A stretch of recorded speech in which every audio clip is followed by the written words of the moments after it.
આગળ અન્ય સમાચારોની વાત કરીએ। મોબાઈલની લતે બાળકને પોતાના પિતાનું ઘર છોડાવ્યું છે। સુરતના ચોક બજારમાં ચોંકાવનારો કિસ્સો સામે આવ્યો। આખો દિવસ ગેમ રમવાને લઈને પિતાએ ઠપકો આપ્યો હતો। જમવાના સમયે પણ બાળકો રમતા હતા ગેમ તો પિતાએ મોબાઈલમાંથી સિમ કાર્ડ કાઢી નાખ્યા હતા। મોબાઈલ પણ છુપાવી દેતા બાળકો ઘર મૂકીને ભાગી ગયા છે। પિતાએ ઠપકો આપતા બાળકો ઘર છોડીને ગયા। ઘરમાંથી 15,000 રૂપિયા લઈને મહારાષ્ટ્ર તરફ બાળકો ભાગી ગયા છે। બાળકો જતા સીસીટીવી દ્રશ્યો પણ સામે આવ્યા છે। તો આ મોબાઈલની લત દિવસે ને દિવસે અનેક લોકોમાં ન માત્ર યુવાનોમાં પરંતુ હવે બાળકોમાં પણ વધી રહી છે। ભણવાના સમય આપ્યાને બદલે આ બાળકો છે હવે આ નાની અમથી વાત મન પર લઈ લે અને આ નાની અમથી વાતથી પોતાના પિતાનું ઘર છોડીને ભાગી ગયા છે। આ તમામ દ્રશ્યો જોકે હાલ સીસીટીવી કેમેરામાં कैद થયા છે અને તેના આધારે સમગ્ર રીતે તપાસ કરવામાં આવી રહી છે। તો ઝી 24 કલાક પર આ એક્સક્લુઝિવ હાલમાં સમાચાર સામે આવી રહ્યા છે કે જેમાં નાની અમથી વાતના કારણે અને મોબાઈલની લતથી આ બાળક પોતાનું ઘર છોડીને ભાગી ગયો।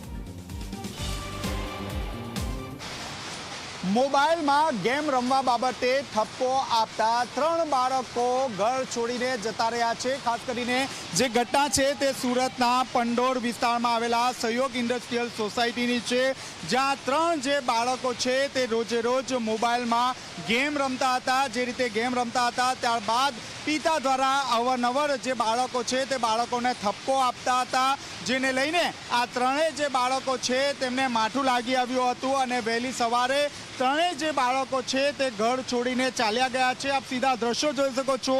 જે ઇન્ડસ્ટ્રીયલ વિસ્તાર છે તેમાં આ પરિવાર રહેતું હતું। પિતા જે છે તે કાપડના વ્યવસાય સાથે સંકળાયેલા હતા અને જે 3 જેટલા જે બાળકો છે તે બાળકો રોજે રોજ મોબાઈલની જે આદત છે તે મોબાઈલ લઈને બેસતા હતા, ગેમ રમતા હતા। જ્યારે જમવાનું તેમને પીરસવામાં આવતું હતું ત્યારે પણ તેઓ સતત જે ગેમ રમવામાં મશગુલ રહેતા હતા। આખરે પિતા અને માતા દ્વારા ઠપકો આપવામાં આવ્યો હતો।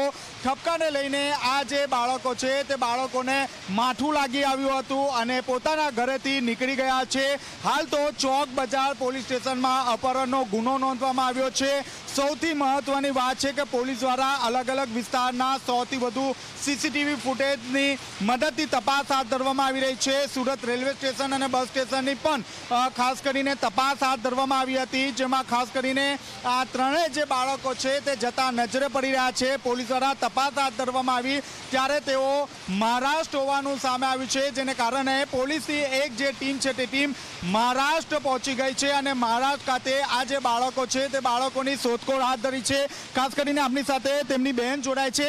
जी क्या घटना बनी थी? कुछ नहीं, बस ऐसे ही पापा ने डांटी थी और कुछ नहीं। पापा ने कहा मोबाइल मत चलाया करो, उन्हें मोबाइल चलाना छोड़ा ही नहीं और गुस्से में मोबाइल भी लेकर चले गए, सिम यहीं पे रख दिया। कौन सी गेम खेल रहे थे? वो फ्री फायर नहीं आती पबजी गेम, वही गेम खेल रही थी। हाँ, तो आप જોઈ શકો છો પોલીસનો જે કાફલો છે તે અહીં આવી પહોંચ્યો છે। પોલીસના જે જવાનો છે તે ખાસ કરીને અહીં આવી પહોંચ્યો છે અને તમામ જે સીસીટીવી ફૂટેજ છે તેની ચકાસણી પણ હાથ ધરવામાં આવશે। હાલમાં 3 જેટલા જે બાળકો છે તે ઘરેથી ચાલ્યા ગયા છે। ખૂબ જ ગંભીરતાથી આ ઘટનાને લેવામાં આવી રહી છે। આપ જોઈ શકો છો 3 જે બાળક છે તે અહીં જ રહેતા હતા અને તેમના પિતા જે છે તે આવી પહોંચ્યા છે। તેમની સાથે આપણે વાતચીત કરીશું। જી क्या घटना बनी है? घटना कुछ नहीं बना सर, खाली फ्री फायर खेल रहा था तो हमने उसका मोबाइल का सिम मैंने 3-4-5 दिन पहले निकाल लिया था, तो मोबाइल उठा के संदूक में रख दिया और सिम निकाल के मैंने अपने मोबाइल में लगा लिया। बस खाली यही घटना और कोई घटना नहीं है। कितने बजे निकले, कब की घटना है? ये 4:14 पे यहाँ से निकले हैं। कहाँ गए? अब यहाँ से निकले सर, वहाँ कैमरा चेक कराया तो वहाँ ऑटो पकड़े, फिर सीधा सूरत स्टेशन पे गए हैं। वहाँ से मतलब पुलिस चौकी गया, वहाँ केस करवाया तो वहाँ पे स्टेशन पे जा करके बांद्रा वाली ट्रेन पे बैठ रहे हो। पूरे दिन खेलते? कैसे खेलते थे पूरे दिन? पूरे दिन नहीं सर, रात में खेलते थे तो हमको गुस्सा आता था। मान के चलो दिन भर जैसे मान लो घूमते टहलते आराम से पिक्चर देखो या और कोई गेम खेलो, फ्री फायर मत खेलो। कौन सी गेम खेलते? फ्री फायर खेलते थे। જોઈ રહ્યા છો હાલ પરિવાર મુશ્કેલમાં પડી ગયો છે। ફ્રી ફાયર ગેમ જે છે તે રમવામાં આવતી હતી અને બાળકોને જ્યારે ઠપકો આપવામાં આવ્યો ત્યારે તેઓએ ઘર છોડી દીધું છે। હાલ તો પોલીસની અલગ અલગ ટીમો આ બાળકની શોધખોળમાં લાગી ગઈ છે। કેમેરામેન વિજય ભેસાણી સાથે ચેતન પટેલ, ઝી મીડિયા, સુરત। मोबाइल में फ्री फायर खेलते, खाली बात दोनों लड़का फ्री फायर खेलते हैं। बस 2 दिन 3-4 दिन पहले सिम निकाल के फिर मोबाइल लगा ली और मोबाइल उठा के संदूक में ताला मारा दी। वही लड़की चाबी उठा के धर दी फ्रिज में और फ्रिज से चाबी निकाल के 15,000 रुपये निकाल ले गए, मोबाइल भी निकाल ली गए।